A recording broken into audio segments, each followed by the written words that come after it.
विद्यार्थी मित्रांनो, Sahyadri IAS academy मध्ये आपलं हार्दिक स्वागत। तर आपण कालच्या कन्सेप्ट बघितले होते की जीडीपी अर्थशास्त्र म्हणजे काय असतं किंवा त्याच्यातले जे प्रमुख घटक आहेत ते काय असतात, जीडीपी रिलेटेड कन्सेप्ट आहेत किंवा जीएनपी वगैरे काय असतं, अजून एनडीपी एनएनपी वगैरे ह्या सगळ्या कन्सेप्ट किंवा अर्थशास्त्राच्या ज्या शाखा आहेत विविध त्या देखील पाहिल्या होत्या किंवा ती शासकीय प्रणाली असते ती कशा प्रकारे अर्थशास्त्र या विषयाला टॅकल करते, जसं की भांडवलशाही अर्थव्यवस्था, समाजवादी अर्थव्यवस्था आणि आपण तिसरी बघितली होती की मिश्र अर्थव्यवस्था। तर आजच्या पेपरमध्ये आपण बघणार आहोत की काल आपण एक थोडंसं रिव्हिजन करूया की जीडीपी म्हणजे काय पाहिलं होतं आपण की जीडीपी बघा, जीडीपी म्हणजे काय की सकल राष्ट्रीय उत्पादन, की राष्ट्राच्या भौगोलिक सीमेमध्ये ठराविक कालावधी करता। कालावधी कोणता बघितला होता बरं आपण की 1 वर्ष किंवा 3 महिने, कुठलाही कालावधी असू शकतो। त्या कालावधीमध्ये राष्ट्राच्या भौगोलिक सीमेमध्ये एकूण वस्तू व सेवांचा अंतिम वस्तू आणि सेवा फायनल गुड्स अँड सर्व्हिसेस त्यांचे एकूण उत्पादन म्हणजे जीडीपी बघितलं होतं। जीएनपी, आता जीएनपी काय की राष्ट्रीय नॅशनल इंडियन नॅशनल्स जे बाहेर कमवतात किंवा जे बाहेरचे नागरिक आहेत ते भारतात कमवतात त्यांचं जर आपण इथे ऍड केलं मायनस केलं तर आपल्याला भेटतं जीएनपी। इथे सीमा पार जे आहे ते आपण उत्पादन कॅल्क्युलेट करतो। नंतर जे आहे एनडीपी की आपण घसारा जो आहे तो जर वजा केला ना जीडीपीतून तर तो आपला एनडीपी जो आहे तो किती येतो तो आपण एनडीपी पाहिला होता। नंतर आपल्या येतं एनएनपी, जीएनपी मधून जे आहे ते आपलं मूल्यहानी डेप्रिसिएशन आपण जर मायनस केलं तर एनएनपी ची व्हॅल्यू आपल्याला आहे ती भेटते। आता त्या पलीकडे जाऊन आपण बघणार आहोत की पर्सनल इन्कम म्हणजे काय। मग आपण जीडीपी पाहिलं, जीएनपी पाहिलं, एनडीपी एनएनपी, आता पर्सनल वैयक्तिक उत्पन्न म्हणजे काय। बघा, वैयक्तिक उत्पन्न हे जे आहे जीडीपी तुमचे राष्ट्रामध्ये जे एकूण नागरिक आहेत त्यांचं एकूण उत्पन्न म्हणजे येते जीडीपी। तर आता ते वैयक्तिक उत्पन्न जर काढायचं असेल आपल्याला, पर्सनल इन्कम जर काढायचं असेल तर पर्सनल इन्कम साठी आपल्याला त्याच्यात 2 फॅक्टर अजून जे आहे ते कॅल्क्युलेट करावे लागतात। बघा, हे जे उत्पन्न आहे वस्तू व सेवा उत्पादित करून मिळणारे उत्पन्न ते आपण घेणारच आहोत 100%, त्यात काही वादच नाही। पण त्याही व्यतिरिक्त शासन संस्था जी आहे ती आपल्याला काहीतरी रक्कम अनुदान स्वरूपात किंवा एक सबसिडी स्वरूपात जी आहे ती देत असते किंवा आपण जे आहे शासनाला कर स्वरूपात जे आहे ते ती सुविधा कर स्वरूपात जे आहे ते पैसा देत असतो शासनाला। तर ते जेव्हा आपण इथे कॅल्क्युलेट करतो तेव्हा आपल्याला भेटतं पर्सनल इन्कम। तर पर्सनल इन्कम काढण्यासाठी बघा, interest received but not earned, की जे उत्पन्न आहे ना ते मिळालं बट तुम्ही कमावलेलं नाहीये, ते तुम्हाला पैसा मिळालेला आहे पण तुम्ही कमावलाय का नाही। Interest received but not earned, कमावलेलं उत्पन्न नाही। ओके, ही झाली एक कन्सेप्ट। यात आता कोणतं येऊ शकतं बरं, interest income received but not earn मध्ये की तुम्ही उत्पन्न तर ते तुम्हाला मिळालेलं आहे पण ते तुम्ही कमावलेलं नाही। जसं की महागाई जेव्हा वाढते तेव्हा शासन गोरगरिबांना जे आहे ते काहीतरी अनुदान स्वरूपात देते किंवा जननी सुरक्षा योजनेअंतर्गत जे अनुदान दिलं जातं किंवा नरेगा योजनेअंतर्गत जे आहे 100 दिवसाचं जे जर जॉब नाही प्रोव्हाइड करू शकलं तर ते एम्प्लॉयमेंट अलाउन्स नावाची गोष्ट असते, अलाउन्स ते जे असते की तुम्हाला रिसिव्ड इन्कम भेटलेलं आहे पण ते तुम्ही कमावलंय का नाही तर ते घर बसल्या तुम्हाला भेटलेलं आहे। आणि दुसरं एक असतं income earned but not received, तुम्ही कमावलंय पण तुम्हाला भेटलंय का, इन्कम अर्न तुम्ही कमावलंय ते पण तुम्हाला भेटलंय का ते तर नाही भेटलेलं। तर इथे काय येतं ना, इथे कोणतं येतं बरं, तुमचा जो पीएफ जातो, एनपीएस जातो किंवा तुमचे जे पॉलिसीज वगैरे असतात ते तुम्हाला भेटतं का तर नाही भेटत। बघा ना, तुमचा पीएफ जो आहे तो तुमच्या सॅलरीचा भाग असतो पण तो तुम्हाला इमिडिएटली महिन्याला जमा होतो का नाही, तर तुम्ही जेव्हा कधी रिटायर होणार असेल किंवा तुम्हाला तो अत्यंत निकडीच्या काळात जेव्हा काढायचा असेल तेव्हा पीएफ किंवा ग्रॅच्युइटी जी असते ती तुम्हाला जमा होते।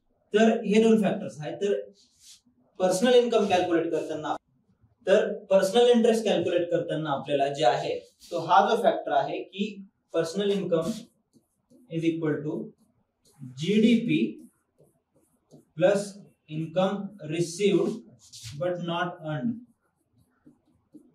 आणि त्याच्यातून वजा काय करायचं की इन्कम आय for income earned but not received. बघा, जीडीपी मध्ये तुम्हाला न कमावता मिळालेला पैसा ऍड करायचा आहे आणि तुम्ही कमावलेला पैसा पण तुम्हाला भेटत नाहीये तो तिथून वजा करायचा, म्हणजे तुमचं येतं पर्सनल इन्कम, वैयक्तिक उत्पन्न. आलं लक्षात? तर जीडीपीच्या फॉर्म्युल्यामध्ये ह्या दोन गोष्टी ऍड करून ऍडजस्ट करून आपल्याला येतं काढता येतं जे आहे ते पर्सनल इन्कम. आता पर्सनल इन्कम काय असतं ते पाहिलं. आता पुढे बघूया की personal disposable income. Personal disposable income म्हणजे तुम्ही खर्च करण्यायोग्य जे आहे ते उत्पन्न, खर्च करण्यायोग्य उत्पन्न. हा, खर्च करण्यायोग्य.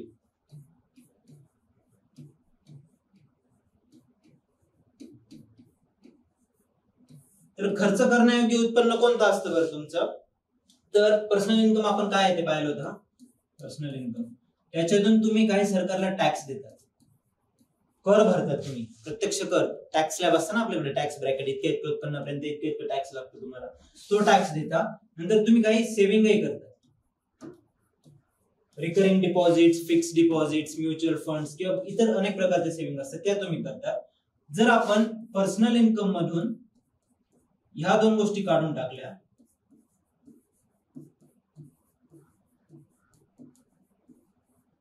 तर तुम्हाला भेटतं पर्सनल डिस्पोजेबल इन्कम, पीडीआय. म्हणजे खर्च करण्यायोग्य जे आहे ते उत्पन्न. बघा ना, तुम्हाला जर तो तुमचा पगार भेटतोय, सॅलरी भेटते, त्याच्यातून तुम्ही टॅक्स भरताय आणि सेव्हिंग्स करताय आणि जो उरलेला पैसा जो तुम्हाला वापरायला भेटतोय म्हणजे ते झालं पर्सनल डिस्पोजेबल इन्कम. ह्या दोन कन्सेप्ट आपल्या महत्वाच्या आहेत, त्या देखील तुम्ही या बाकीच्या ज्या मेन कन्सेप्ट आहेत त्यांच्या सोबतच लक्षात ठेवा. आता आपण पुढे जाऊया की आतापर्यंत आपण जीडीपी जे आहे किंवा त्याच्या रिलेटेड ज्या गोष्टी आहेत त्या बघितल्या. अर्थशास्त्रामध्ये की राष्ट्रीय उत्पन्न कशा प्रकारे काढलं पाहिजे, राष्ट्रीय उत्पन्न म्हणजे काय, ते कॅल्क्युलेट करण्याची पद्धत वगैरे काय असते ते बघितलं. त्यानंतर आता अर्थशास्त्राची क्षेत्रे कोणती आहेत. अर्थशास्त्र बघितलं आपण की ब्रॉडली जे आहे ते मॅक्रो इकॉनॉमिक्स, बृहत अर्थशास्त्र आणि सूक्ष्म अर्थशास्त्र, मायक्रो इकॉनॉमिक्स या दोन विभागांमध्ये स्टडी केलं जातं. पण त्याच्यात क्षेत्रे कोणते, ती क्षेत्रे आपण बघणार आहोत. तर ती क्षेत्रे बघा, प्राथमिक क्षेत्र, प्रायमरी सेक्टर.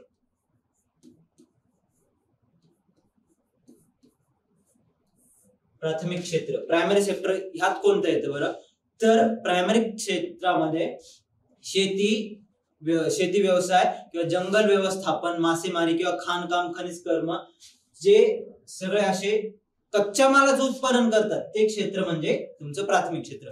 लक्षात ठेवा, कच्च्या मालाचं जिथे उत्पादन होते तो कच्चा माल नंतर कुठेतरी प्रोसेस होणार आहे त्याला प्राथमिक क्षेत्र म्हणतात. कारण सुरुवात जी आहे ती तुमची इकॉनॉमीची इथून होणार आहे. इथून काहीतरी कच्चा माल जो आहे तो निसर्गाकडून तो घेतला जाईल आणि त्याला पुढे प्रोडक्शनला दिलं जाईल. त्यात कोणतं शेती क्षेत्र, मासेमारी, खाणकाम, त्याच्यापासून जे आहे पुढे उद्योगधंदे किंवा औद्योगिक क्षेत्र चालणार आहे किंवा जंगल व्यवस्थापन, ते जंगल व्यवस्थापनातून पुढे त्याचं रॉ मटेरियलचं प्रोसेस करून जे आहे ते प्रोडक्शन केलं जाणार आहे. तर याचं महत्व असं की कच्च्या मालाचा पुरवठा जो आहे तो एकंदर इकॉनॉमीला करण्यासाठी प्राथमिक क्षेत्र जे आहे ते महत्वाचं ठरतं. आलं लक्षात? प्राथमिक क्षेत्र म्हणजे काय की कच्च्या मालाचा पुरवठा करणारं क्षेत्र म्हणजे प्राथमिक क्षेत्र. मग त्यात जे आहे ते विविध प्रकारच्या गोष्टी तुम्ही बघू शकताय की काय काय त्यात येतं. आता दुसरं येतं सेकंडरी सेक्टर, औद्योगिक क्षेत्र. याला द्वितीय किंवा औद्योगिकही म्हणू शकता तुम्ही किंवा द्वितीय.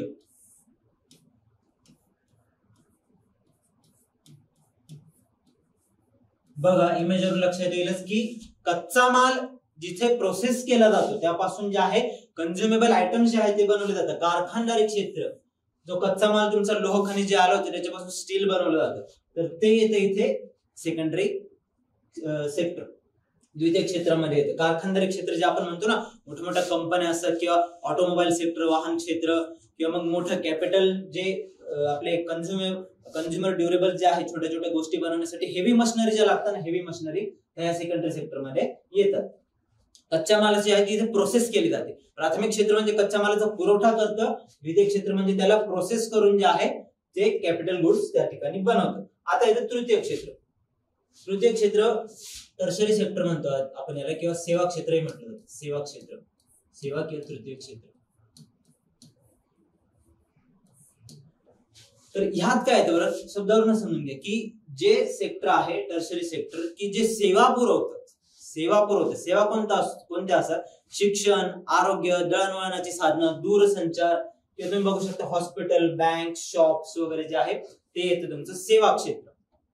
सेवा क्षेत्र काय करतं ना, जे तुमचं प्रायमरी सेक्टर आहे ना, प्राथमिक क्षेत्र, आणि सेकंडरी सेक्टर जे आहे ना, द्वितीय क्षेत्र, त्यांमधला तो किंवा सेकंडरी ते द्वितीय क्षेत्र आहे आणि ग्राहक आहेत. इथून कच्चा माल येतो, इथे तो प्रोसेस केला जातो आणि तो इथे ग्राहकांपर्यंत जो आहे तो पोहोचवला जातो. कंझ्युमर्स आपण इथे म्हणू शकतो, कंझ्युमर्स पर्यंत जो आहे तो पोहोचवला जातो. तर हे पोहोचवण्याचं काम जे लोक करतात, ज्या कंपन्या करतात, ज्या फर्म्स करतात, त्यांना सेवा क्षेत्रात आपण त्या मोडू शकतो.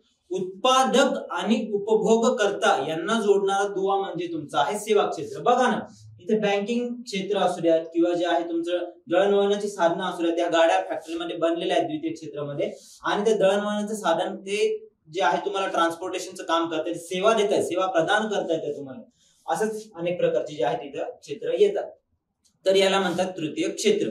तर ही जी आहे ती मुख्य 3 क्षेत्र आहेत इकॉनॉमीची, त्यावर जी आहे ती इकॉनॉमी तुमची पूर्णपणे निर्भर असते. की बघा, प्राथमिक शेती क्षेत्र, कृषी क्षेत्र, दुसरं येतं औद्योगिक क्षेत्र, द्वितीय क्षेत्र, आणि तिसरं जे आहे ते सेवा क्षेत्र. त्यात जे विविध सेवा दिल्या जातात त्या तिथे तुम्ही मोडू शकता. नंतर येतं आता अजून 2 क्षेत्र आहेत. आता ठीक आहे, आपण 3 प्रायमरी बघितले, अजून 2 कोणती येतात बरं? अजून 2 येतात फोर्थ सेक्टर, क्वार्टरनरी सेक्टर, चतुर्थ क्षेत्र.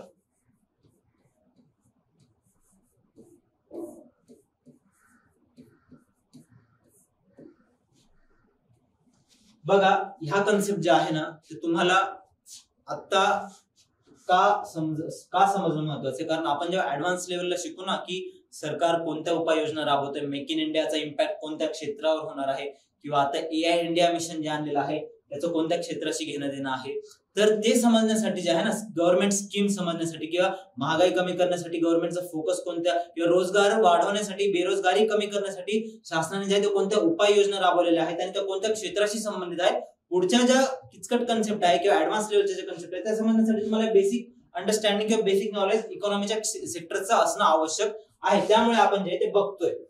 तर चौथं येतं जे आपलं क्वार्टरनरी सेक्टर, ते काय सांगतं ना की माहिती तंत्रज्ञान क्षेत्र आणि information and technology, IT sector तुम्हाला माहित असेल, IT sector, information and technology, software, hardware ते येतं, किंवा सॉफ्टवेअर डेव्हलपमेंट, हार्डवेअर डेव्हलपमेंट, किंवा AI, सध्याचे जे AI मशीन लर्निंग टेक्नॉलॉजी आहेत त्या येतात तिथे, किंवा कन्सल्टन्सी फर्म्स कोणते असतात आपल्याला माहिती आहे की अर्न्स्ट अँड यंग, डेलॉइट सारख्या ज्या कन्सल्टन्सी फर्म्स आहेत ज्या की बिझनेसेसला जे आहे ते एक संस्थांनी किंवा ते कन्सल्टिंग त्यांचा जो रोल आहे त्यांना एक सल्ला मसलत करणे, सल्ला देणे त्यांना बिझनेस सेटअप करण्यासाठी ते येतात तिथे.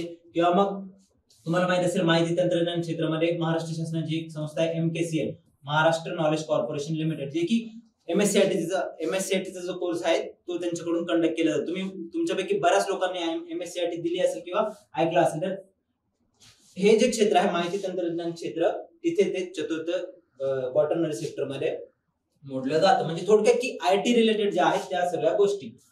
आता इथे येतं अजून क्विनरी सेक्टर. क्विनरी सेक्टर म्हणजे पंचम क्षेत्र.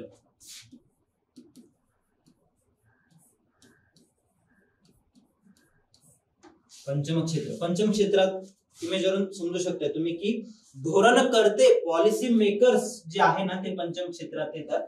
त्यात मग शासन, मोठ्या हुद्द्यावरचे अधिकारी, पदाधिकारी, किंवा बिझनेस क्षेत्रातले जे आहेत ते मोठे मोठे लीडर्स, मोठ्या मोठ्या कंपन्या जे की पॉलिसी मेकिंग करतात, धोरण बनवण्याचं काम करतात, तर ते येतात पंचम क्षेत्रामध्ये. की कुठलीही आता मेक इन इंडिया सारखा प्रोजेक्ट आणायचा आहे, तो गव्हर्नमेंट ऑफ इंडिया आणि प्रायव्हेट क्षेत्र जे आहे, जे खासगी क्षेत्र आहे त्यांच्या संगनमताने एक इम्प्लिमेंट केला जातो, तर ते इथे येतं पंचम क्षेत्रामध्ये. की त्यात शासनही येतं. आपल्याकडे जे आहे की फिक्की नावाची एक खासगी क्षेत्रातली एक मोठी संस्था आहे जी की भारतातल्या उद्योगधंद्यांना जे आहे ती रिप्रेझेंट करते, फिक्की किंवा ICI जी आहे ती, तर त्या येतात पंचम क्षेत्रामध्ये. की धोरण जे आहे ते निर्माण करणे लोकांसाठी आणि ते राबवणे, तर ते कुठे येतं? क्विनरी सेक्टर मध्ये येतं. बरं, आपण बघितलं की आता ही 5 क्षेत्रे पाहिली, तर ती कोणी दिली होती बरं? की कोलिन क्लार्क नावाचे एक अर्थतज्ञ होते, कोलिन क्लार्क यांनी ते जे आहे 5 अर्थशास्त्राचं 5 क्षेत्रांमध्ये जे आहे ते विभाजन सांगितलं की अर्थशास्त्राला आपण प्रायमरी, सेकंडरी, टर्शरी किंवा हे जे अजून 2 आहेत त्यांच्यामध्ये आहे ते विभागू शकतो. तर त्यांच्या एकंदर म्हणण्यानुसार की क्लार्क यांनी काय सांगितलं ना, आपण बघूया थोडक्यात. की बघा, कोलिन क्लार्क यांनी जसं सांगितलं की आपण एक ग्राफ काढला, इकॉनॉमीची प्रोग्रेस कशी होते, इकॉनॉमीची प्रोग्रेस आता आपण समजून घेणार आहोत. कशा थ्रू? त्या 5 सेक्टर थ्रू. तर ती इकॉनॉमीची प्रोग्रेस हा एक्स ऍक्सिस आहे आपला, हा वाय ऍक्सिस. एक्स ऍक्सिस वर आपण टाइम, काळ, आणि इकडे रोजगार असं समजूया की क्लार्क यांनी काय सांगितलं ना, कुठलीही अर्थव्यवस्था आहे किंवा कुठलाही देश आहे, कुठल्या देशाची जी अर्थव्यवस्था आहे ती प्राथमिक क्षेत्रापासून चालू होते, तिचं रूपांतर काही कालावधीने द्वितीय क्षेत्रात होतं, तिचं रूपांतर काही कालावधीने तृतीय क्षेत्रात होतं, सेवा क्षेत्रात होतं, आणि जे आहे नंतर चतुर्थ क्षेत्रात ती आहे ती प्रवेश करते. तर प्राथमिक बघा ना, भारताची अर्थव्यवस्था आधी कशी होती बरं ब्रिटिशांच्या काळात किंवा त्याही आधी कशी होती, तर ती शेती क्षेत्रावर जास्त आधारित होती. जवळजवळ 90% वर लोक जे आहेत ते शेती क्षेत्रावर आधारित होते. 1950 नंतर औद्योगिकरणाने जे आहे तो थोडासा जोर धरला. तर 1991 नंतर त्यात अजून भर, एलपीजी रिफॉर्म्समुळे त्यात अजून भर पाडली गेली औद्योगिकरणामध्ये, किंवा जो शासनाचा आपण काल काय बघितलं होतं की शासनाचा रोल तिथे कमी केला गेला. तर नंतर 1980च्या नंतर जे भारतात माहिती तंत्रज्ञान किंवा आपण इन्फॉर्मेशन टेक्नॉलॉजी रिव्होल्युशन जे म्हणतो ना, ते आणलं गेलं तिथे. तर भारतीय अर्थशास्त्र जे आहे ना, भारताची अर्थव्यवस्था आहे ना, कशी एका क्षेत्राकडून दुसऱ्या क्षेत्राकडे जे आहे ती क्रमण करत गेली, संक्रमण झालं तिचं. असं प्रत्येक देशाचं होतं.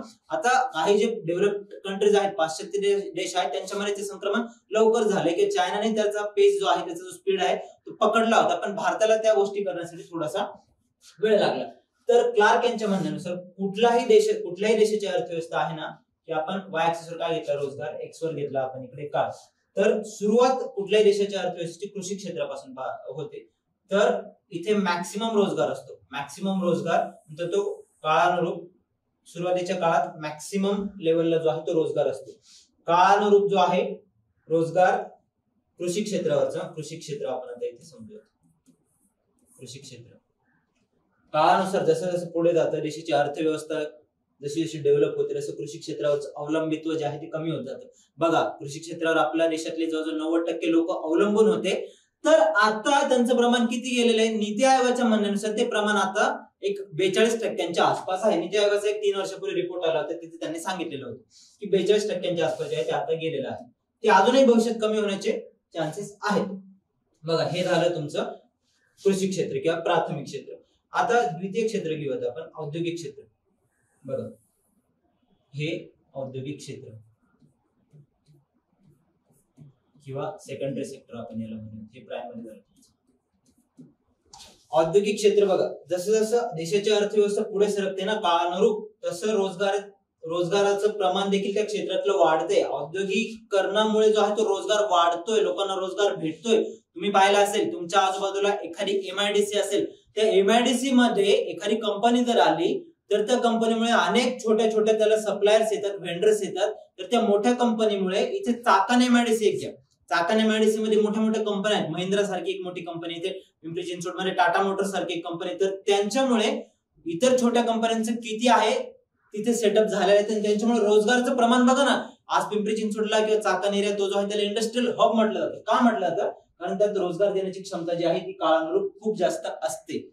तर हेवी इंडस्ट्रीज आहेत, समजून घ्या उदाहरणावरून. ओके, तर हे झालं तुमचं द्वितीय क्षेत्र. आता तृतीय क्षेत्र पण आपण इथे घेऊयात थोडंसं. याची पण जी आहे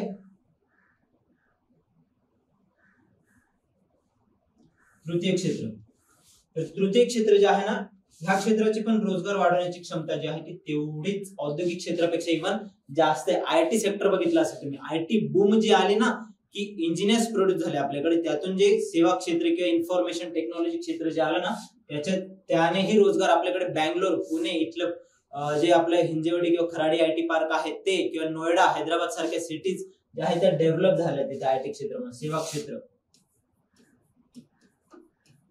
क्षेत्र यात फक्त आयटीच नाही तर दूरसंचार, शिक्षण, आरोग्य इत्यादी ज्या सेवा आहेत, हॉस्पिटल्स वगैरे त्या इथे सर्व येतात. दळणवळणाची साधनं जी आहेत ती सेवा क्षेत्रामध्ये येतात. तर याचंही काळानुरूप जे आहे ते बघा, सुरुवातीला होतं का बरं सेवा क्षेत्र? नाही, ते काळानुरूप जशी जशी देशाची अर्थव्यवस्था पुढे गेली तसं ते वाढत गेलं, त्यानुसार जो रोजगार आहे तो देखील वाढत गेला. नंतर इथे येतात की जशी देशाची अर्थव्यवस्था अजून पुढे वाढते तर इथे चतुर्थ क्षेत्र आणि इथे येतं पंचम क्षेत्र.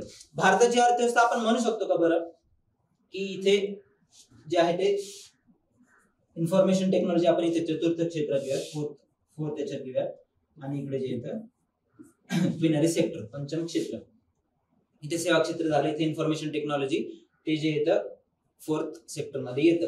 तर आपण असं म्हणू शकतो की भारताची अर्थव्यवस्था इथे आलेली आहे, तर हो 100% इथे आलेली आहे. आणि जे पुढे आहे ते आपण बघितलं की एकंदर जे निर्णय घेतले जातात ते कुठे असतात, ते इथे जो रोजगार आहे तो कमी आहे. बघा रोजगाराच्या संधी ज्या आहेत ना इथे थोड्याफार प्रमाणात कमी आहे इथे या सेक्टर मध्ये जर आपण पाहिलं तर ते येतं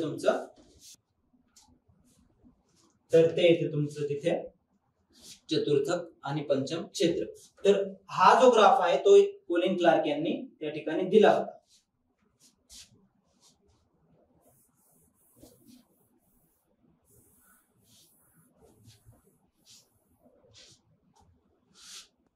तर आता सेक्टर्स ऑफ इकॉनॉमी बघितल्यावर आपण पुढे जाणार आहोत की वित्त प्रवाह, circular flow of economy, circular flow of money. वित्त प्रवाह म्हणजे काय? बघा आपण जीडीपी ची कन्सेप्ट बघितली होती, त्यातून राष्ट्रीय उत्पन्न कसं काढता आलं पाहिजे किंवा कसं काढलं जातं ते समजण्यासाठी आपल्याला एक कन्सेप्ट अंडरस्टँड होणं, कन्सेप्ट समजणं महत्वाचं आहे की वित्त प्रवाह म्हणजे काय, इकॉनॉमीतला जो आहे सर्क्युलर फ्लो ऑफ मनी म्हणजे काय. त्यासाठी आपण कुटुंब संस्था म्हणजे हाऊसहोल्ड काय, त्यात पर्सनल तुमच्या आमच्यासारखे व्यक्ती येतात किंवा जे हाऊसहोल्ड्स आहेत किंवा छोट्या मोठ्या कंपन्या आहेत त्या देखील येतात कुटुंब संस्था, किंवा छोट्या मोठ्या बँका आहेत त्या देखील तिथे येतात कुटुंब संस्था. आपण त्यांना एकत्र टर्म देऊया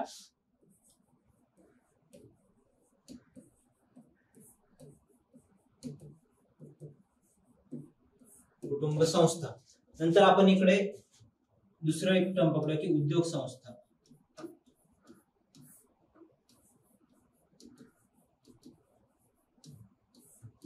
उद्योग संस्था आणि कुटुंब संस्था. बघा आता उद्योग संस्थांना उत्पादन करायचं वस्तू आणि सेवांचं, तर ते कुटुंब संस्थांकडून काय घेतील बरं? श्रम, लेबर जे आहे गोष्टी उत्पादन करण्यासाठी ते कुठून येईल? श्रम इकडून येईल. श्रम, जमीन आणि भांडवल. श्रम, जमीन आणि भांडवल. त्या बदल्यात आता यांनी लेबर जे आहे ते प्रोव्हाइड केलंय किंवा उद्योगांसाठी जी लागणारी जमीन आहे किंवा भांडवल आहे, कॅपिटल ते प्रोव्हाइड केलंय. त्या बदल्यात उद्योग संस्था ज्या आहे कुटुंब संस्थांना काय देतील बरं? सर्क्युलर फ्लो ऑफ मनी समजतो आपण. लक्ष द्या, काळजीपूर्वक लक्ष देऊन ऐका तरच ही कन्सेप्ट जी आहे ती समजणार आहे. या बदल्यात उद्योग संस्था कुटुंब संस्थांना काय देतील बरं तुमच्या आमच्यासारख्या लोकांना? तर वेतन. श्रमाचा मोबदला काय असेल? वेतन.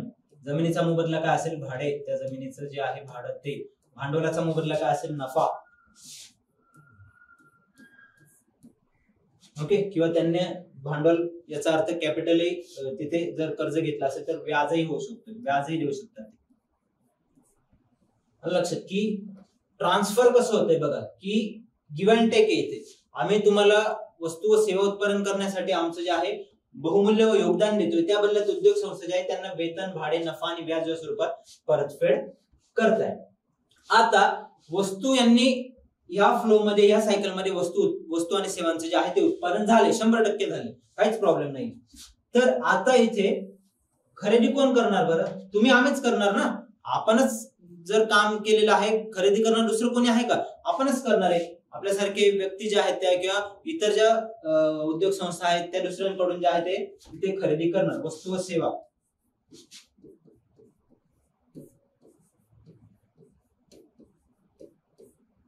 वस्तू व सेवा खरेदी कोण करतील? या कुटुंब संस्थाच कोणाकडून करतील? उद्योग संस्थांकडून करतील. त्या बदल्यात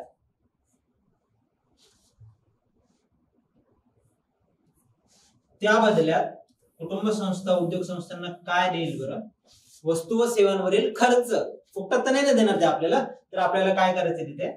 खर्च, तिथे वस्तू व सेवांवरील जो आहे तो खर्च करायचा आहे. त्या बदल्यात आपल्याला वस्तू व सेवा ज्या आहे त्या उद्योग संस्थांकडून मिळणार आहेत, मोठ्या मोठ्या कंपन्यांकडून जे आहे ते मिळणार आहे त्या ठिकाणी.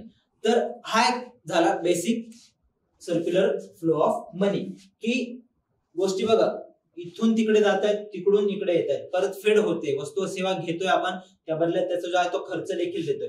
याला आपण असं समजूयात की हा जो आहे एक प्रवाह झाला, हा जो आहे दुसरा प्रवाह झाला, हा जो आहे तिसरा प्रवाह झाला. तर आपल्याला जर उत्पन्न काढायचं आहे ना, बघा आता जीडीपीला इथे रिलेट करा, जीडीपीला रिलेट करा, राष्ट्रीय उत्पन्न, एकूण राष्ट्रीय उत्पन्न, एकूण जे आहे देशांतर्गतचं उत्पन्न, जीडीपी जीएनपीला कन्सेप्ट, जीडीपी आणि जीएनपीच्या कन्सेप्ट आहे इथे रिलेट करा तुम्ही.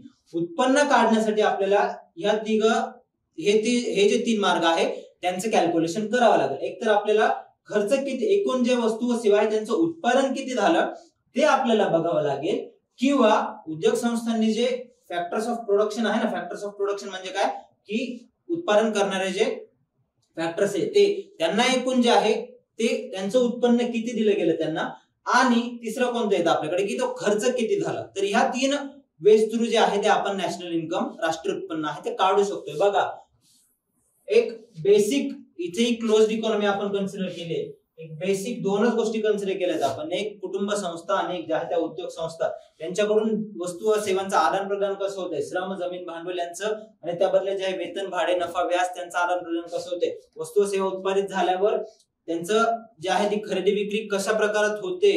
नेहमी सांगण्याचा माझा अर्थ काय आहे की समजलं पाहिजे, कन्सेप्ट समजली पाहिजे. कन्सेप्ट समजली, आकडेवारी तुम्ही कशाही प्रकारे ती जी नवीन दरवर्षी जी आकडेवारी येते ती अनालाइज करू शकता. तर हा झाला आपला circular flow of income, circular flow of जो आहे तो मनी, वित्त प्रवाह. तर आता राष्ट्रीय उत्पन्न कशा पद्धतीने काढू शकतो तर आता आपण ते बघणार आहोत की हे 3 वेज झाले. आता 3 वेज थोडंसं आपण डिटेल मध्ये पाहणार आहोत की बघा उत्पादन पद्धत म्हणजे काय की आता तिघांपैकी आपण हे काय कन्सिडर केलं की वस्तू व सेवांचं जे आहे ते उत्पादन झालेलं आहे. आता उत्पादन पद्धतीत काय येतं ना की आपला तो जो 3 मार्ग होते, तिघांपैकी कोणता मार्ग होता बरं, तिसरा मार्ग होता, लक्षात ठेवा. ओके, उत्पादन पद्धतीत काय येतं ना आता की याच्यासाठी एक आपण उदाहरण घेऊयात. एक शेतकरी आहे, शेतकऱ्याने त्याच्या शेतामध्ये मका जो आहे तो प्रोड्यूस केला, मक्याचं उत्पादन घेतलं. त्याला मागच्या वर्षी असं समजा की 100 रुपयाचं उत्पादन त्याने घेतलं मक्याचं. ओके, 100 रुपयाचं उत्पादन मक्याचं त्याने घेतलं. आता कच्चा माल येतो, कच्चा माल म्हणजे शेती क्षेत्र, कृषी क्षेत्र कशाला येतो, प्रायमरी सेक्टर मध्ये येतो. ओके, तर इथे पूर्ण कच्चा माल, त्याचं महत्व आपण काय समजलं होतं, कच्चा माल जो आहे तो उद्योगधंद्यांना प्रोव्हाइड करतो, म्हणून तो प्रायमरी सेक्टर मध्ये येतो. तो मका जो आहे तो शेतकऱ्याने एका फर्मला विकला, एका जी फूड प्रोसेसिंग इंडस्ट्री असते ना त्यांच्या मधली एक फर्म आहे, फॉर एक्झाम्पल एक्स नावाची फर्म आहे, त्यांना तो विकला. ती फर्म काय बनवते, कॅरमेल पॉपकॉर्न बनवते. ओके, ते मक्यापासून कॅरमेल पॉपकॉर्न.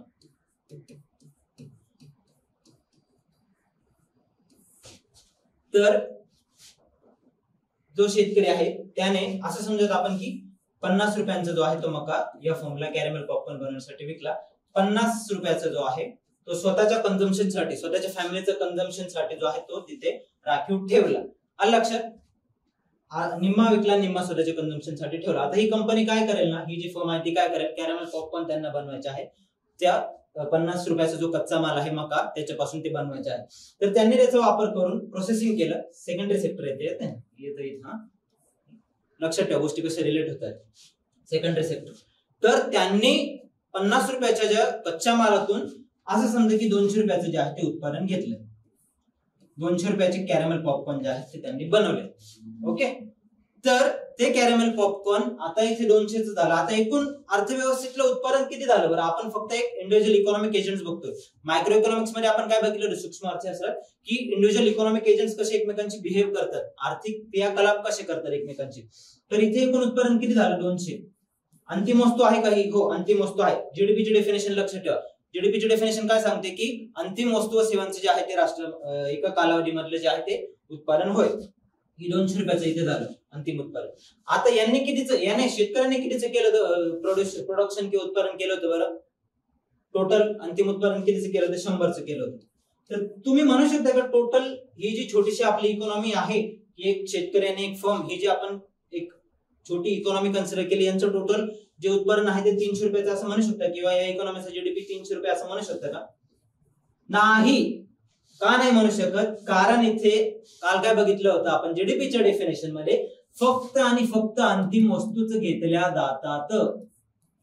अंतिम वस्तू, इंटरमिडिएट जे गुड्स आहे, कच्चा माल जो प्रोव्हाइड केला जातो, कच्चा माल जो दिला जातो इथे, की तो डबल काउंटिंग होतंय त्याचं इथं, तो इथे पण कॅल्क्युलेट, हा जो 50 रुपयाचा मका दिला गेलेला आहे तो इथे कॅल्क्युलेट केला गेलेला ऑलरेडी, आणि तो आपण इथे पण कॅल्क्युलेट करतोय. तर आता आपल्याला या इकॉनॉमीचं जर अंतिम वस्तू व सेवा किंवा त्यांचं उत्पादन जर काढायचंय तर आपल्याला हे 100 घ्यावे लागतील. इथे अंतिम वस्तू आहेत का, इथे कुठला कच्चा माल आलेला आहे का, नाही, तर हाच स्वतः एक कच्चा माल आहे. ओके, तर इथे अंतिम वस्तूंचं उत्पादन झालं 100. आता हे जे 200 जे कॅरमेल पॉपकॉर्न ज्यांनी ते 200 रुपयाचं बनवलं होतं ना, तर ते 200 मध्ये इंटरमिडिएट गुड्स किती होते बरं, मध्यवर्ती वस्तू कितीच्या होत्या 50 रुपयाच्या होत्या. तर त्या 50 रुपये आपल्याला इथून वजा करायचे, कारण ते अंतिम गोष्टींमध्ये येईल का, नाही, ऑलरेडी इथे एकदा काउंट केलेलं ना, डबल काउंटिंग नको आपल्याला अंतिम वस्तू आणि सेवा पाहिजे. तर आपण जर 200 मधून हे कच्चा माल 50 चा वजा केला तर आपले किती उरले 150. आता हे 150 याचे 100 ह्याचे 100 आणि हे 150 किती झाले बरं, 250 रुपयाचा जो आहे तो आपला जीडीपी झाला. या इकॉनॉमीचा जीडीपी कितीचा झाला बरं, 250 रुपयाचा झाला. आलं लक्षात? ही झाली तुमची उत्पादन पद्धत. बघा, वस्तू व सेवा जीडीपी कॅल्क्युलेट करण्यासाठी आपण वित्त प्रवाहात ज्या गोष्टी कशा फ्लो होत आहेत, वस्तू व सेवा कितीच्या उत्पादित झाल्या, इथे 250च्या उत्पादित झाल्या. आलं लक्षात? तर ह्या इकॉनॉमीचा जीडीपी किती येतो, तर तो येतो 250 रुपये. इंटरमिडिएट गुड्स आपण काढून टाकायला पाहिजे, अंतिम वस्तू तिथे फक्त कॅल्क्युलेट करायला पाहिजे. तर आणि तर जे आहे ते आपल्याला real picture of the economy जो आहे तो कळेल, नाही तर डबल काउंटिंगचा तिथे प्रॉब्लेम येतो. अर्थतज्ञांना हा प्रॉब्लेम खूप मोठ्या प्रमाणात भेडसावत असतो की डबल काउंटिंग नको व्हायला, जे real picture of the economy आहे ते जगासमोर यायला पाहिजे. ही झाली तुमची उत्पादन पद्धत कॅरमेल पॉपकॉर्नची. तर आता बघा खर्च पद्धत आपण काय होती बरं, आपली वन ऑफ द एक पद्धत होती. दुसरी जी आहे ती आपली खर्च पद्धत होती. आता वस्तू व सेवांचं उत्पादन झाले, आता त्यावर खर्च कोण करेल बरं, कन्झम्पशन एक्सपेंडिचर. उपभोक्ता आपण आणि तुम्ही, मी आणि तुम्ही आपण कंझ्युमर आहोत ना, आपण कंझ्युम करतोय त्या गोष्टी, तर आपलं जे आहे ते कन्झम्पशन एक्सपेंडिचर. नंतर गुंतवणूक इन्व्हेस्टमेंट एक्सपेंडिचर. आता ती जी उद्योग संस्था घेतली होती ती दुसऱ्या एखाद्या बँकेकडून किंवा दुसऱ्या जे आहे ते उद्योग संस्थेकडून काहीतरी गुंतवणुकीसाठी किंवा आपण जे पाहिलं तर भांडवल दिलं जातं, तर ते पण आहे, ते देखील इथे कन्सिडर केलं जातं की इन्व्हेस्टमेंट एक्सपेंडिचर, गुंतवणूक खर्च, उपभोक्ता खर्च, गुंतवणूक खर्च. बरं, इन्व्हेस्टमेंट एक्सपेंडिचर आपण मध्यवर्ती वस्तू किंवा इंटरमिडिएट गुड्स का नाही घेत बरं. आता समजा कॅरमेल पॉपकॉर्न बनवण्यासाठी जी एखादी मशीन आहे, ओके, ती मशीन इंटरमिडिएट गुड्स घ्यायची का फायनल गुड अंतिम वस्तू घ्यायची बरं, मध्यवर्ती वस्तू घ्यायची का अंतिम वस्तू घ्यायची, तर तिला अंतिम वस्तू म्हणूनच कन्सिडर करावं लागेल, कारण ती जी मशीन आहे तिच्यापासून पुढे काही बनणार आहे का, नाही, ती एक अंतिम आहे, तिचं प्रोसेसिंग झालेलं ऑलरेडी. ओके, तर हे येते इन्व्हेस्टमेंट एक्सपेंडिचर, तर आपल्याला इथे कॅल्क्युलेट करावं लागणार आहे. नंतर आता शासनाला जर आपण इथे आणलं की गव्हर्नमेंट ज्या वस्तू व सेवा प्रोक्युअर करतं, खरेदी करतं, त्यांचा जो खर्च आहे गव्हर्नमेंट एक्सपेंडिचर तो देखील इथे येतो. आणि स्वकीयांनी परदेशात पाठवलेला माल एक्सपोर्ट म्हणतात, त्याला निर्यात म्हणतात. स्वकीयांनी परदेशात पाठवलेला माल म्हणजे काय, निर्यात झाली ना, आपली निर्यात केली त्या आपण गोष्टी, तर तिथे येतो एक्स त्याला आपण पकडूयात म्हणजे एक्सपोर्ट. आणि परकीयांनी स्वकीयात पाठवलेला माल म्हणजे आयात क्षेत्र झालं, आपण इम्पोर्ट केला तुम्हाला. ओके, एक्सपोर्ट आणि इम्पोर्ट ऐकला असेल तुम्ही, तर हा फॉर्म्युला जर आपण यूज केला टोटल जे आहे तुमचं खर्च कॅल्क्युलेट करण्यासाठी की कन्झम्पशन एक्सपेंडिचर किती झालं हाऊस होल्डचं, इन्व्हेस्टमेंट एक्सपेंडिचर किती झालं, ज्या उद्योग संस्था आहे त्यांचं इन्व्हेस्टमेंट एक्सपेंडिचर किती झालं, की कॅपिटल मशिनरी किंवा जो कच्चा माल आहे त्याला प्रोसेस करण्यासाठी जी इन्व्हेस्टमेंट लागते तिचं किती झालं. नंतर गव्हर्नमेंटला जर आपण आणलं त्यांचं वस्तू व सेवांवरील जे आहे तो खर्च किती झाला, आणि एक्सपोर्टला आपण त्यात ऍड केलं, कारण ते आपल्या देशात बनलेल्या गोष्टी आहेत ना, देशांतर्गत उत्पन्न काढायचं तर देशाच्या भौगोलिक सीमांमध्ये बनलेल्या गोष्टी त्या बाहेर पाठवतो आपण, तर ते उत्पन्न आपल्याला भारताच्या जीडीपी मध्ये कॅल्क्युलेट करायचं. आणि इम्पोर्टेड ज्या गोष्टी आहेत, जो आयात केलेला जो माल आहे, कारण त्या अमेरिकेत बनलेला त्या फक्त आपण आयात करतोय, तर तो इम्पोर्टेड माल कोणाच्या जीडीपी मध्ये ऍड होतो, अमेरिकेच्या जीडीपी मध्ये ऍड होतो. भारताच्या जीडीपी ऍड होईल का तो, तर नाही होणार. तर हा फॉर्म्युला आपल्याला काय देतो, जीडीपी कॅल्क्युलेट करण्याची खर्च पद्धत देतो. आलं लक्षात? खर्च पद्धत काय आहे की बघा, वस्तू सेवांवर जो आपण खर्च करतो ना, वस्तू सेवांवर ते आपण घेतल्यात आणि त्याच्यासाठी आपण काहीतरी पैसे दिले, मग त्यातलं आपलं कन्झम्पशन एक्सपेंडिचर असू द्या, सी आपला जो फॉर्म्युला होता सी, प्लस इन्व्हेस्टमेंट एक्सपेंडिचर असू द्या, यांना कोणीतरी ह्या उद्योग संस्थेने जे आहे ते इन्व्हेस्टमेंट कॅपिटल मशिनरी प्रोक्युअर करण्यासाठी किंवा ते जे कच्चा माल प्रोसेस करण्यासाठी त्यांनी इन्व्हेस्टमेंट केलेली आहे, त्यांचा जो देखील खर्च झाला ना. नंतर गव्हर्नमेंटने वस्तू सेवा खरेदी करण्यासाठी जो खर्च केला तो, आणि एक्सपोर्ट आणि इम्पोर्टला आपण जर इथे टाकलं तर ते आपली जीडीपी काढण्याची जी आहे ती खर्च पद्धत इथे आपल्याला पाहता येते. तर बघा आपण दोन पद्धती बघितल्या, उत्पादन पद्धत, खर्च पद्धत, एक्सपेंडिचर मेथड. ती आधीची कोणती होती? उत्पादन पद्धत. आणि आता नंतर येते उत्पन्न पद्धत. ओके, उत्पन्न पद्धत आपण आपल्या फ्लोचार्ट आठवा. नेहमी का दाखवतो तुम्हाला मी स्लाइड चेंज करून? ती इमेज जी आहे ती पिक्टोरियल मेमरी जी असते ना ती स्ट्रॉंग असते आपली खूप, तर ती तुम्हाला लक्षात राहिली पाहिजे. बघा, तर आपली उत्पन्न पद्धत कोणती होती बरं? की उत्पन्न पद्धत आपण कोणती घेतली होती? तर ही वेतन, भाडे, नफा आणि व्याज. तर उत्पन्न पद्धत आपण थोडक्यात बघूया की आता फॅक्टर्स ऑफ प्रोडक्शन आहेत. फॅक्टर्स ऑफ प्रोडक्शन कोणते होते बरं? तुमच्या आमच्या सारख्यांनी श्रम दिलं एखाद्या उद्योग संस्थेमध्ये, आपण काम केलं तिथे, त्याच्यावर ते प्रॉडक्ट निघालं. ओके, तर कुटुंब संस्था किंवा बँका असू द्या किंवा इतर छोट्या ज्या संस्था आहेत त्यांनी त्या उद्योग संस्थांना एक भांडवल दिलं. ओके, किंवा मग तिथले जे आहे ते एंटरप्रेनर्स असतात की उद्योजक असतात, त्यांचं जे आहे ते उत्पन्न तिथे आपल्याला कॅल्क्युलेट करता येऊ शकतं. तर उत्पन्न पद्धतीत आपल्याला काय बघायचं ना, उत्पन्न कोणाचं बरं? Factors of production. Factors of production कोण? तर जे उत्पादन करण्यासाठी मदत करतायत, तर त्यांचं वेतन, वेजेस म्हणूयात आपण याला. ओके, नंतर एंटरप्रेनर्स, उद्योजक असतात ना, त्यांचं प्रॉफिट, नफा, पी ने आपण याला डिनोट करूया. ओके, नंतर आपण जी जमीन भाडे तत्वावर घेतली होती त्या जमिनीवर आपल्याला काहीतरी जे आहे काय द्यावं लागणार आहे? रेंट द्यावं लागणार आहे, भाडं. इंटरेस्ट, आणि पुढचं काय येतो? इंटरेस्ट, की व्याज. कर्ज घेतलं असेल ना एखादं, तर ते कर्ज चुकवण्यासाठी आपण जे व्याज देतो त्याला आपण इथे म्हणू शकतो की इंटरेस्ट. लक्षात की आता फॅक्टर्स ऑफ प्रोडक्शनचं उत्पन्न कोणतं झालं? जे लेबर आहे त्यांनी काम केलं, त्यांना त्या बदल्यात जे आहे वेतन भेटलं, वेजेस भेटले. नफा, जो एंटरप्रेनर्स किंवा जे उद्योजक असतात त्यांनी डोकं लावले, तिथे रिस्क घेतली, त्यांचं तिथे रिस्क घेऊन अनसर्टन्टी असते, तिथून त्यांनी ज्या वस्तू उत्पादन करून ते वितरित केल्या त्यांना तिथे त्याचा फायदा झाला. तो नफा ज्या जमिनीवर उत्पादन केले गेलं त्या जमिनीचं जे आहे ते भाडं, रेंट, आणि उत्पादन करण्यासाठी जे भांडवल लागलं ते मार्केटमधून उभारले गेलं त्याच्यावरचं जे आहे ते इंटरेस्ट. इंटरेस्ट कोणी अर्न केलं बरं? इकडच्या ज्या कुटुंब संस्था आहेत किंवा त्यातली एखादी छोटीशी बँक म्हणू द्या, दुसरी एखादी कंपनी म्हणू द्या, त्यांनी जे इंटरेस्ट आहे ते अर्न केलं.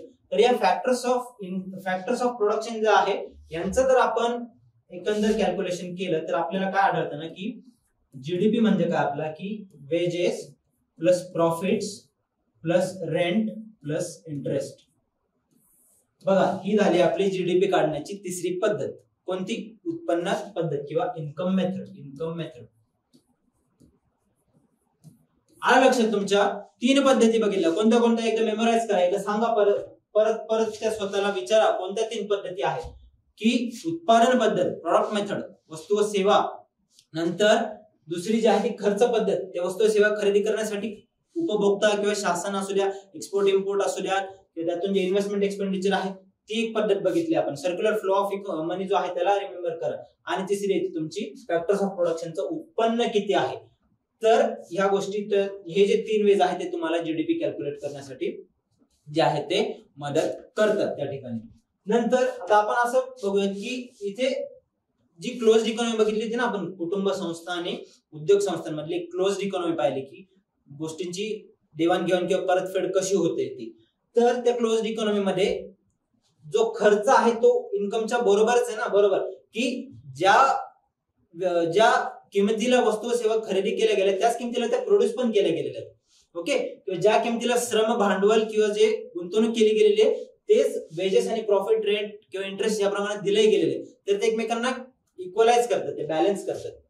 ओके, तर ह्या झाल्या तुमच्या तीन मेथड्स. ह्या आपण मायक्रो इकॉनॉमिक्स जे बघितलं होतं ना की इंडिव्हिज्युअल इकॉनॉमिक्स एजंट्स जे आहेत ते कसे बिहेव करतात, तर ह्या त्या तीन पद्धतीने जे आहे ते त्यांचं बिहेवियर चालतं. ओके, जीडीपी कशा प्रकारे कॅल्क्युलेट करू शकतात? तीन पद्धतीने. लक्षात ठेवा, उत्पन्न पद्धत, खर्च पद्धत आणि उत्पन्न पद्धत.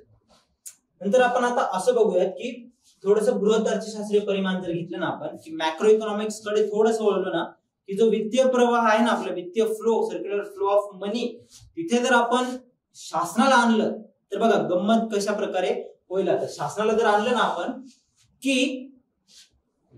कुटुंब संस्था, उद्योग संस्था, आता इथे आपण आणूया शासन, सरकार. ओके, शासन काय करतं बरं? दोघांवर टॅक्स लावतं. 5 किती येते स्लॅब? 5, 12, 18, 28 मॅडम किती त्या स्लॅब लावताय पाहिलं असेल तुम्ही. तर ते जे टॅक्स स्लॅब आहेत ना ते लावण्याचं काम जे आहे ते तिथे शासन करत असतं. ओके, तर बृहदअर्थशास्त्रीय परिमाणात आपण बघूयात की कुटुंब संस्था ज्या आहेत, उद्योग संस्था ज्या आहेत आणि शासन संस्था ज्या आहेत त्या तिथे आहेत. ते कुटुंब संस्था, उद्योग संस्था आणि शासन संस्था ज्या आहेत त्या तिथे एकंदर एका इकोसिस्टम मध्ये जे आहे ते काम करत असतात की कर लावणे आणि कर देणे. ओके, तर इथे आता जीडीपी कॅल्क्युलेट करण्यासाठी शासनाला जर आपण आणलं तर जीडीपी कोणत्या प्राइसेसला कॅल्क्युलेट केला जातो बरं? की बघा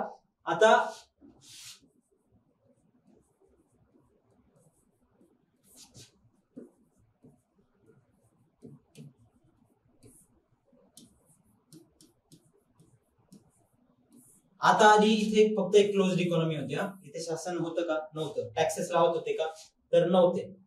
जीडीपी ऍट त्यांचं फॅक्टर कॉस्ट किंवा आपण त्याला घटक मूल्य किंमत म्हणूयात ना, की वस्तू व सेवा जे एक एक घटक आपण त्यांचं उत्पादन घेतलं ना त्यांची किंमत म्हणजे घटक मूल्य किंमत, factor cost.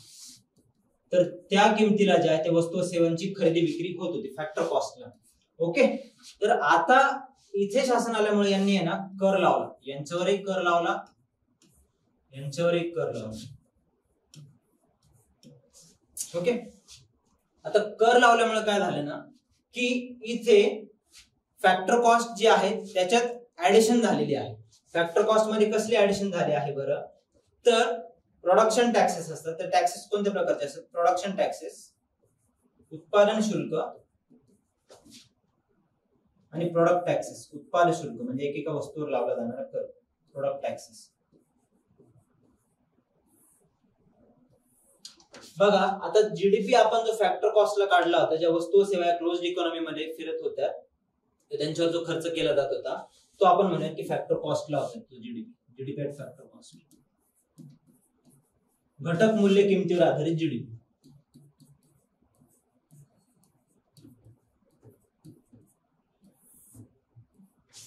Okay, GDP at factor cost. नंतर आता प्रोडक्शन टॅक्सेस आणि प्रोडक्ट टॅक्सेस.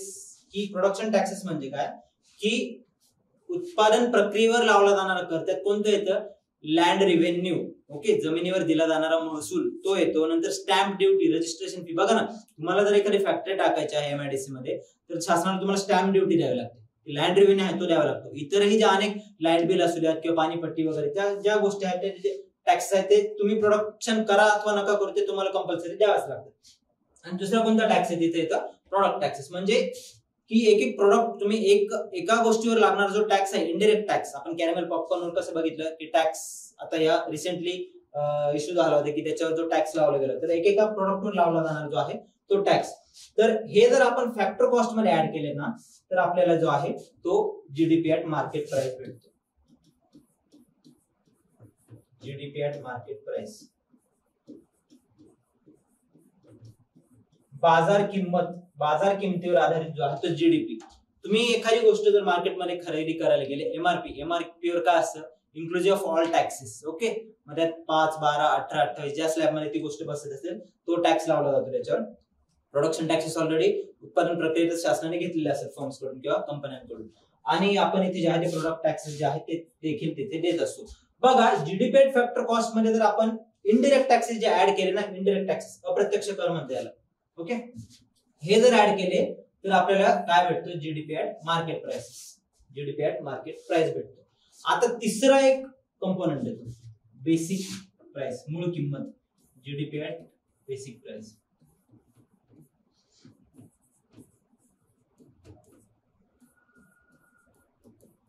जीडीपी किंवा जीव्हीए पण म्हणू शकतो, ग्रॉस व्हॅल्यू ऍडेड, मूल्यवर्धित जे आहे ते. कारण जीडीपी म्हणजे काय? उत्पादन व सेवा म्हणजे काय? की कच्च्या मालामध्ये तुम्ही व्हॅल्यू ऍडिशन करून एक पक्का माल बनवता. कच्च्या मालामध्ये value addition, GVA, gross value added तर ते मूल्यवर्धन करताय कच्च्या मालाचं, त्यातून अंतिम वस्तू बनते, त्याला जीबीए पण म्हणतात. ओके, तर जीडीपी ऍट किंवा जीबी ऍट बेसिक प्राइसेस देखील त्याला म्हटलं जातं. ओके, किंवा GB at market prices, gross value added, GB at factor cost. तर हे झालं बेसिक प्राइस. आता बेसिक प्राइस मूळ किंमत ती या दोघांच्या कुठेतरी मध्ये असते. इथे टॅक्स लागतो का, तर नाही लागत. क्लोज्ड इकॉनॉमी मध्ये फक्त या दोन संस्थांकडून वस्तूंची देवाणघेवाण आणि वस्तू सेवांवर खर्च होतो. इथे काय होतंय ना की प्रोडक्शन टॅक्सेस लागतात, प्रोडक्ट टॅक्सेस लागतात. दोघांमधला डिफरन्स समजला तुम्हाला. काय प्रोडक्शन टॅक्सेस, काय प्रोडक्ट टॅक्सेस, ते लागतात, ते मार्केटमध्ये येतात. एमआरपी ला आपण त्या गोष्टी घेतो, तो झाला जीडीपी ऍट मार्केट प्राइस. आता बेसिक प्राइस काय ना, बेसिक प्राइस मध्ये फक्त प्रोडक्शन टॅक्सेस कन्सिडर केले जातात. उत्पादन शुल्क जे आहे ना, फक्त ते आणि तेच कन्सिडर केलं जातं. मूळ किंमत इथे प्रोडक्ट टॅक्सला बदलत राहतं, नेहमी कंटिन्यू बदलत राहतं. काल 5 होतं तर आज 18 आहे, काल 18 होतं तर 28 होतं तर तो परत 18 होणार.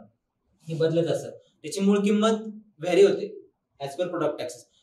मूळ किंमत जर काढायची असेल आपल्याला तर ह्याच्यात प्रोडक्शन टॅक्स जो आहे तो आपल्याला ऍड करावा लागतो. ओके, म्हणजे आता आपण असं समजूया की जीडीपी ऍट बेसिक प्राइस जर काढायचं असेल ना तुम्हाला, तर इथे GDP at factor cost plus production taxes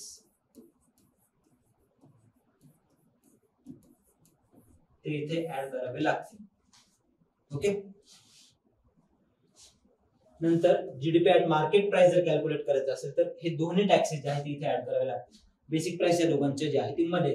बरं, आपल्याला टॅक्सेस ऍड करतो आपण, सबसिडी नावाचं एक कंपोनंट येतो की सरकार जे आहे वस्तू व सेवा उत्पादन करण्यासाठी जे सबसिडी दिलं जातं, बरं त्या सबसिडी अंतिम वस्तू सेवांमध्ये कॅल्क्युलेट करू शकतो का, त्याच्याने काही मूल्यवर्धन झालंय का नाही, तर त्या सबसिडी देखील आहे ते आपल्याला इथे मायनस करायला लागतात. ज्या शासन जे आहे त्या सबसिडीज देते ते. ओके, की सबसिडी जे आहे ना त्या देखील आपल्याला इथून मायनस कराव्या लागतात. सिंपल साधेपणाने एकदम लक्षात ठेवा की सबसिडीज तुमचं जे आहे मूल्यवर्धन त्याच्यात काम करतं का, तर सबसिडीज मूल्यवर्धनाचं काम नाही करत. त्याच्यामुळे आपल्याला अंतिम वस्तू व सेवांमध्ये त्याचं सबसिडीज ते तिथून काढून टाकावे लागतात आणि टॅक्सेस जे आहे ते ऍड करावे लागतात. ओके, तर हे झालं गृह अर्थशास्त्रीय परिणाम की जीडीपी आपण ठीक आहे 3 पद्धती पाहिल्या की कशा प्रकारे जे आहे ते जीडीपीचं कॅल्क्युलेशन करू शकतो. आणि जीडीपीचं कॅल्क्युलेशन करत असताना पैशाच्या स्वरूपात किंवा इन द फॉर्म ऑफ मनी तो कसा कॅल्क्युलेट करू शकतो, त्याच्यावर टॅक्सेस आणि सबसिडीचं जे आहे ते प्रमाण लावतो आणि त्याचे कसे परिणाम होतात त्या ठिकाणी. ओके, तर बघा आता की एक आपली एनएसओ नावाची सीएसओ नावाची एक संस्था आहे, central statistical organisation.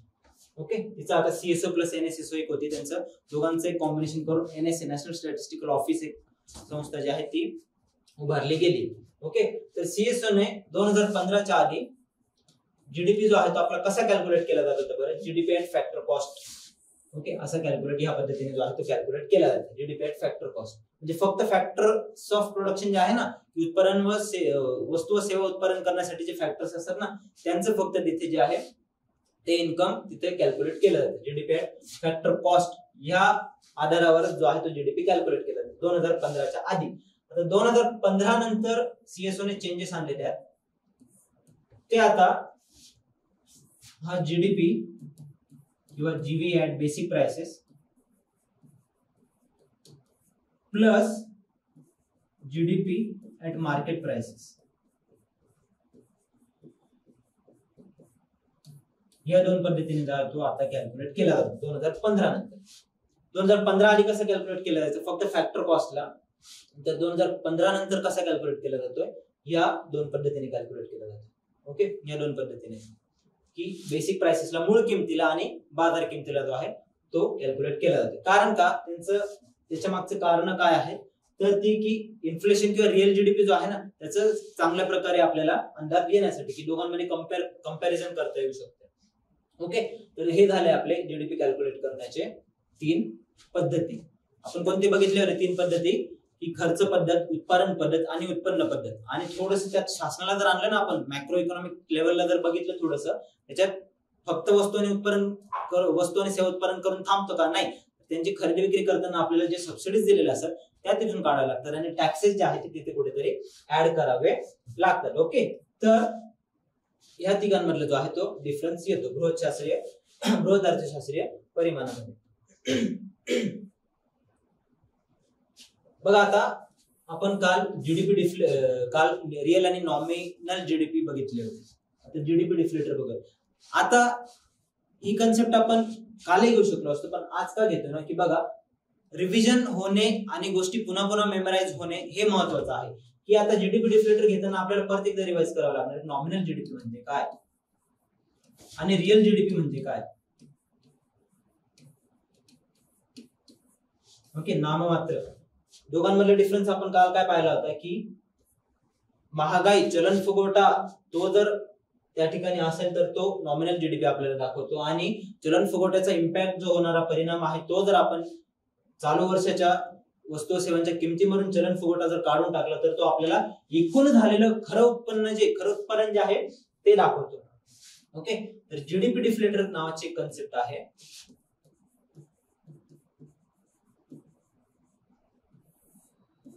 GDP deflator आपल्याला काय सांगते ना, तर जीडीपी डिफ्लेटर नावाची कन्सेप्ट ते आपल्याला काय सांगते ना की nominal GDP deflator is equal to nominal GDP, नाममात्र GDP divided by real GDP.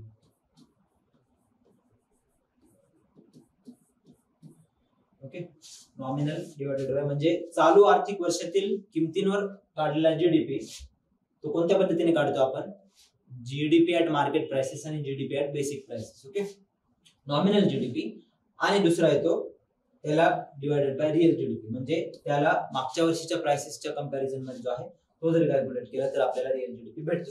बघा आपल्याला जर जीडीपी डिफ्लेटर तो जर आकडा माहित असेल आणि जर नॉमिनल जीडीपी ह्या वर्षीचा माहित असेल तर आपल्याला एकूण चलन फुगवटा किंवा महागाई किती वाढली देशामध्ये ते कळू शकते. बघा नॉमिनल जीडीपी 1200 आहे या वर्षी. हा, मागच्या वर्षीचा जीडीपी जो आहे तो 1000 होता, तर आपला किती झाला 1.2 जीडीपी डिफ्लेटर. त्याच्यावरून आपल्याला जे आहे ते एकंदर अर्थव्यवस्थेची महागाई किती आहे, त्यावरून रोजगार किती निर्माण करावा लागू शकतो, बेरोजगारी किती आहे, एकंदर अंदाज त्या ठिकाणी लावता येतो. ओके, नॉमिनल जीडीपी कोणत्या प्राइसेसला काढतात, ऍट करंट प्राइसेस, चालू आर्थिक वर्षातल्या किमतीला ऍट करंट प्राइसेस काढला जातो, चालू आर्थिक वर्षातील किमती. रिअल जीडीपी कोणत्या प्राइसेसला काढला जातो, मागच्या वर्षीच्या प्राइसेस मध्ये कंपॅरिझन करतो आपण, कॉन्स्टंट प्राइसेस, करंट आणि कॉन्स्टंट प्राइसेसला जो आहे तो काढला जातो तिथे. ओके, त्यावरून खरंच उत्पादन झाले की फक्त चलन फुगवटा किंवा महागाई वाढली ते आपल्याला तिथे कळतं. ओके, तर ही झाली जीडीपी डिफ्लेटर ची कन्सेप्ट. आता आपण पुढे बघूयात की जीडीपी पाहिला आपण. जीडीपी म्हणजे काय, मॉनेटरी टर्म्स मध्ये जो आहे तो आपण वस्तू व सेवांचं जे उत्पादन घेतलं जातं मॉनेटरी टर्म्स मध्ये ते कशा प्रकारे होतं ते बघितलं. आता पुढची एक कन्सेप्ट येते ग्रॉस नॅशनल हॅपीनेस. ओके, तर ग्रॉस नॅशनल हॅपीनेस म्हणजे काय बरं, की ग्रॉस नॅशनल हॅपीनेस ही विकास मोजण्याची एक समग्र पद्धत आहे जी केवळ आर्थिक वाढीऐवजी फक्त आणि फक्त आर्थिक वाढ अपेक्षित नाही आपल्याला, आर्थिक वाढीऐवजी नागरिकांच्या आनंद आणि कल्याणावर भर देते. ही जीडीपीची जीएनएच ची कन्सेप्ट कोणी आणली तर भूतान या देशाने आणली. भूतान, तर 1972 ला भूतानने जागतिक देशांतर्गत उत्पादन जीडीपीला पर्याय म्हणून जीएनएच ची संकल्पना मांडली. या संकल्पनेत आध्यात्मिक, सामाजिक, सांस्कृतिक आणि पर्यावरणीय पैलू महत्वाचे मानले जातात. आणि लक्षात की आध्यात्मिक की बघा ना, फक्त मटेरियलिझम जे आहे, मटेरियलिझम काय की सगळ्या गोष्टींचं कंझ्युमरिझम कल्चर जे आपल्याकडे वाढतं ना की जास्तीत जास्त कंझ्युम करणे गोष्टी, त्यातून आपल्याला आनंद भेटतोय का नाही भेटत तो एक दुय्यम भाग झाला. तर मटेरियलिझमच्याही पलीकडे जाऊन की खरंच आपलं जे आहे समाज, पर्यावरण जे आहे ते शाश्वतपणे पर्यावरणाची जी हानी आहे ती टाळली जाते का त्या ठिकाणी, की फक्त आणि फक्त प्रोडक्शनच चालू आहे, त्यातून जे होणारं पोल्युशन आहे त्याकडे कोणी लक्ष देत नाहीये. तर पर्यावरणीय पैलू तिथे कन्सिडर केला जातो. ओके, ज्या वस्तू व सेवा तुम्ही तिथे बनवताय त्यातून सामाजिक फायदा होतोय का काय ते देखील तिथे बघितलं जातं, त्यातून संस्कृतीचं रक्षण केलं जातंय का नाही ते देखील तिथे बघितलं जातं. एकंदर जो आहे समाजातल्या सर्व घटकांचा तिथे विचार केला जातो. फक्त भांडवलशाही अर्थव्यवस्थेची काही नकारात्मक परिणाम आहेत की ती कंझ्युमरिझम कल्चर आहे ना, उपभोक्तावाद, त्याला ते प्रमोट करतं. ओके, त्याच्याने काय होतं ना, पर्यावरणाची हानी होते किंवा लोक आपलं कल्चर विसरून दुसऱ्याचं कल्चर फॉलो करतात. ओके, पाश्चात्य संस्कृती आहे त्यांचं अनुकरण करायला जातात किंवा सामाजिक सलोखा जो आहे तो राहत नाही त्या ठिकाणी. आता अमेरिकेत गन कल्चर आहे, तिथे गन फॅक्टरीज वगैरे मोठ्या प्रमाणात प्रोड्यूस केल्या जातात. पण दिवसागणिक आपल्याला न्यूज येते, आजचीच न्यूज आहे, अमेरिकेतल्या ओरलँड्स मध्ये कुठेतरी गन अटॅक झालाय. ओके, नंतर आता रशिया युक्रेन युद्ध चालू आहे किंवा रशिया युक्रेन युद्ध चालू आहे किंवा इस्रायल पॅलेस्टाईनचं जे युद्ध चालू आहे त्यामध्ये मोठ्या प्रमाणात डिफेन्स प्रोडक्शन आहे. डिफेन्स प्रोडक्शन किंवा डिफेन्स क्षेत्र जे आहे त्याला एक गती भेटलेली, पण त्यातून जे आहे सिव्हिलियन्स आहे ते मारले जात आहेत. तिथे समाजाचं भलं साधलं जात आहे का तर नाही. तर त्या पलीकडे जाऊन आपण काय उत्पादित करतोय, कुठल्या वस्तू व सेवा उत्पादित करतोय आणि त्या खरंच सर्वांच्या फायद्यासाठी आहेत का हे सांगणारी कन्सेप्ट म्हणजे ती आहे ती ग्रॉस नॅशनल हॅपीनेस. आपल्याला माहिती की भूतान जो देश आहे, भूतान जर तुम्ही कन्सिडर केला, कुठे बरं भूतान, भारताच्या थोडस नॉर्थ ईस्ट साइडला जर बघितलं ना, इकडे नेपाळ पासून असं इकडे वरती या साइडला तिकडे भूतान येतो, म्हणजे हिमालयन रेंजेस मध्ये ती भूतान कंट्री जी आहे ती लोकेटेड आहे. भूतानचं जे आहे ते एन्व्हायरमेंट जर एकंदर बघितलं, हिमालयन कंट्री आहे किंवा जंगल क्षेत्र जे आहे ते मोठ्या प्रमाणात, फॉरेस्ट एरिया जो आहे तो तिथे मोठ्या प्रमाणात आहे. तर भूतानला असं जाणवलं की हे कंझ्युमरिझमचं जे कल्चर आहे किंवा जास्तीत जास्त वस्तू सेवा उत्पादित करणे, त्याने कुठेतरी आपलं पर्यावरण आहे किंवा आपल्या देशाची जी विविधता आहे, जैव विविधता किंवा इतर सांस्कृतिक विविधता, तिला कुठेतरी धोका पोहोचवला जाऊ शकतोय. म्हणून तिथल्या शासनाने 1972 ला जीडीपी ला पर्याय म्हणून ग्रॉस नॅशनल हॅपीनेस नावाची कन्सेप्ट आणली. आनंदी, ओके, ग्रॉस नॅशनल हॅपीनेस म्हणजे काय की आनंदी राहणे, की लोक किती आनंदित आहेत ते तिथे तपासणे, म्हणजेच ग्रॉस नॅशनल हॅपीनेस. तर बघा, ग्रॉस नॅशनल हॅपीनेस काय सांगतं ना की एक फिलॉसॉफिकल कन्सेप्ट आपण असं म्हणू शकतो की तत्वज्ञान की सुचवले की शाश्वत विकासाला प्रगतीच्या व्यापक दृष्टिकोनातून पाहायला हवे. शाश्वत विकास तर पाहिजे आपल्याला, पण तो सस्टेनेबल पाहिजे. शाश्वत विकास एक कन्सेप्ट आहे ना, सस्टेनेबल डेव्हलपमेंट. डेफिनेशन काय सांगते की आपला विकास करताना पुढच्या पिढीला जी हानी होणार नाही किंवा त्यांचाही विकास साधला जाईल अशा प्रकारे संसाधनांचा उपयोग करणे ही शाश्वत विकासाची जी आहे ती डेफिनेशन. तर जीएनएच काय सांगतं ना, शाश्वत विकासाला इथे जे आहे प्रगतीचं एक महत्वाचं अंग बनवलं गेलं पाहिजे, पाहायला हवे. आणि आर्थिक कल्याणाशिवाय इतर घटकांना देखील तितकेच महत्व द्यायला हवे. फक्त आर्थिक, फक्त कंझ्युमरिझम नको, इतर सांस्कृतिक, पर्यावरणीय, सामाजिक घटक आहेत त्यांना देखील तिथे महत्व दिलं गेलं पाहिजे. जीएनएस हा एक इंडेक्स आहे ज्याद्वारे लोकसंख्येच्या एकत्रित आनंदाच्या आणि कल्याणाचे मोजमाप केले जाते, की शास्त्रीय पद्धतीने जे आहे ते पुढे आपण बघणार आहोत की त्यात कशा प्रकारे 9 फॅक्टर्स आहेत, त्या 9 फॅक्टर्सवर लोकांचा आनंद तो किंवा लोकांचं कल्याण आहे, वेलफेअर आहे, ते कशा प्रकारे मोजलं जातं. वेलफेअर स्टेट नावाची कन्सेप्ट ऐकली असेल तुम्ही, की कल्याणकारी राज्य. या संकल्पनेत पारंपरिक, सामाजिक, आर्थिक मुद्द्यांप्रमाणे जसे की जीवनमान, आरोग्य आणि शिक्षण, तसेच संस्कृती आणि मानसिक कल्याण यासारख्या पारंपरिक नसलेल्या पैलूंचाही समावेश केला जातो. ओके, तर जीएनएच काय असतं ते आपण पाहिलं. तर त्याचे ते 9 पिलर्स कोणते बरं, 9 जे डोमेन आहेत ते कोणते, की कोणत्याच्या 9 इंडिकेटर्स आहेत त्यांच्यावर जे आहे लोकांचं कल्याण किंवा लोक किती आनंदी आहेत ते ठरवलं जातं. तर मानसिक कल्याण, सायकोलॉजिकल वेलबिंग आजकाल खूप मोठा इश्यू आहे की सर्व आहे, एखाद्या व्यक्तीकडे सर्व आहे पण तो मानसिक जी शांतता त्याला जी आहे ती लाभत नाही. ओके, तर मानसिक कल्याण पाहिलं जातं. नंतर आरोग्य, हेल्थ, शिक्षण, वेळेचा उपयोग, सांस्कृतिक विविधता आणि स्थिरता, सुशासन, गुड गव्हर्नन्स, सामुदायिक सशक्तता, कम्युनिटीला देखील तिथे महत्व दिलं जातं. कम्युनिटी डेव्हलपमेंट, फक्त इंडिव्हिज्युअलच नाही तर कम्युनिटीलाही तिथे पाहिलं जातं. पर्यावरणीय विविधता आणि स्थिरता किती प्रमाणात राखली जाते. भूतान कोणती कंट्री आहे पाहिलं होतं आपण की तिथे जैवविविधता मोठ्या प्रमाणात आहे, इकोलॉजिकल डायव्हर्सिटी देखील तिथे कॅल्क्युलेट केलं जातं. आणि जीवनमान, लोकांचं जे लिव्हिंग स्टँडर्ड जीवनमान किती आहे ते देखील बघितलं. तुम्ही जर एकंदर आकडे बघितले तर भूतान मधल्या लोकांचं जीवनमान हे साऊथ एशियन कंट्री जे आहेत, भारतीय उपखंडात मधले जे इतर देश आहेत त्यांच्यापेक्षा जास्तच आढळेल तुम्हाला. तर हे जे टोटल 9 फॅक्टर्स आहे ते तुम्हाला मदत करतात ग्रॉस नॅशनल हॅपीनेस काढण्यासाठी. तर बघा, जीडीपी म्हणजे काय, जीडीपी चे काही नकारात्मक परिणाम आहेत, त्यातून एक मार्ग काढण्यासाठी एक कन्सेप्ट आणली गेली ग्रॉस नॅशनल हॅपीनेस, आणि तिला कोणी अडॉप्ट केलं गेलं, भूतानने.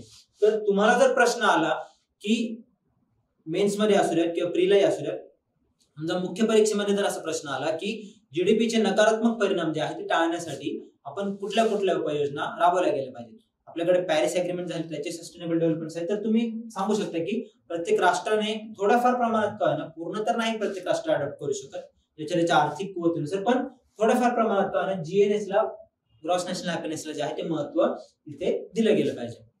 आलं तुमच्या लक्षात? तर जीडीपी काय असतं ते आपण बघितलं. जीडीपी नंतर त्याच्या जीडीपी कॅल्क्युलेट करण्याच्या 3 पद्धती कोणत्या, बरं एकदा मेमोराइज करा, परत एकदा रिवाइज करा. 3 पद्धती कोणत्या होत्या? आपण इंडिव्हिज्युअल इकॉनॉमिक एजंट जे बघितले होते ना मायक्रो इकॉनॉमिक्स मधले, ते कशा प्रकारे बिहेव करतात एकमेकांची. 3 पद्धती कोणत्या होत्या? वित्त प्रवाह, तो सर्क्युलर फ्लो ऑफ मनी आहे, तो ती डायग्राम आठवण्याचा प्रयत्न करा. तर